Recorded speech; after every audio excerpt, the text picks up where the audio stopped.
তাণ্ডবের টিজার কবে আসবে, তাণ্ডব সিনেমার টিজার কেন দিচ্ছে না, আমরা কেন এই বিষয়টা নিয়ে কথা বলছি না, এটার রিজন কি রায়হান রাফি? কারণ এর আগে শাকিব খানের সাথে যে ডিরেক্টরেরই কাজ হয়েছে, সেটা হিমেল আশরাফ, সেটা মেহেদী হাসান হৃদয়, আমরা সিনেমা রিলিজের 1 মাস আগে থেকেই এটা বলা শুরু করি যে কেন প্রমোশন হচ্ছে না, কেন টিজার দিচ্ছে না, কেন এটা দিচ্ছে না, কেন ওটা দিচ্ছে না। সো এবার তাহলে কেন আমরা এই বিষয়টা নিয়ে কথা বলছি না? দেখেন, আমি কিছুদিন আগে এই আপডেটটা শেয়ার করেছিলাম যে তাণ্ডবের টিজার মের ফার্স্ট উইকে আসার সম্ভাবনা রয়েছে। ইনসাইড রিপোর্ট সেটাই বলে।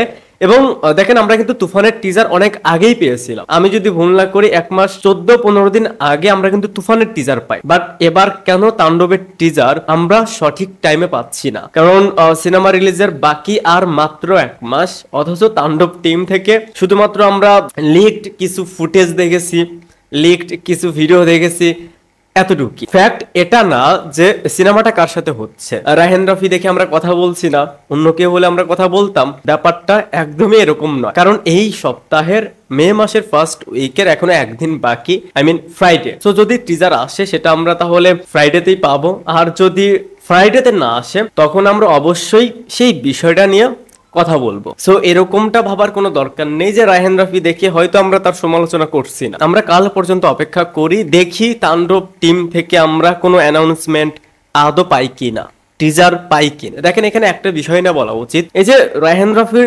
সিনেমাগুলো সেটা এমন একটা টাইম থেকে শুরু হয়, এমন একটা টাইম থেকে শুট হয়, সেটা হ্যাঁ এটা মানি যে তার সিনেমার প্রি প্রোডাকশনের কাজ অনেক আগে থেকেই গোছানো থাকে, অনেক আগে থেকে প্ল্যান করা থাকে, যার কারণে তারা সিনেমার শুটটা ঠিকঠাক ভাবে করতে পারে। বাট এটা কিন্তু এনাফ সময় নয়। দেখেন, তাণ্ডবের শুটিং শুরু হয়েছে ঈদুল ফিতরের 7 দিন আগে, সেই 7 দিন শুট করেছে, এর পরের 7 দিন অফ ছিল, এরপর থেকে আবার তাণ্ডবের শুটিং শুরু হয়। এবং তাদের টার্গেট যেহেতু ঈদুল আজহা, সো তাদের যে প্ল্যান সেটা অনুযায়ী যদি 1 থেকে 2 দিনও যদি এদিক সেদিক হয়, যে কেউ শিডিউল ফাঁসিয়ে দিল, তাহলে তাদের যে প্ল্যান, যে টাইমে তারা টিজার দিবে, যে টাইমে তারা ট্রেলার দিবে, বলতে গেলে ওভারঅল তাদের যে প্ল্যান সেটাকে আবার চেঞ্জ করতে হবে। বাট এটা হচ্ছে না এই কারণে যে এখানে যারা কাজ করছে, এখানে তো যদি কেউ শিডিউল ফাঁসে এবং সেটাতে যদি সবচেয়ে বেশি ক্ষতি হয় সেটা তো শাকিব খান। বাট এখানে আমার কাছে মনে হয় যে শাকিব খান দেখেই হয়তো লেট নাইট শুট চলছে, দিনে 14 থেকে 16 ঘন্টা করে শুট করছে।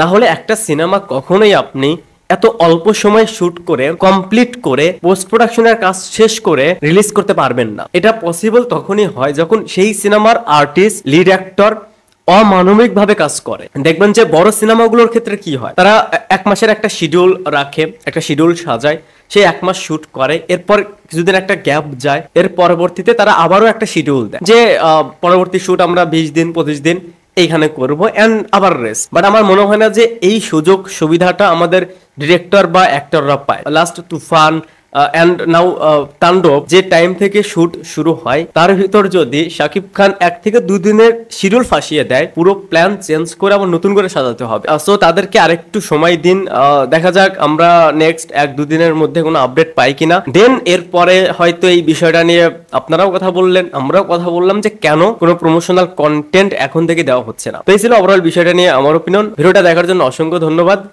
বাই।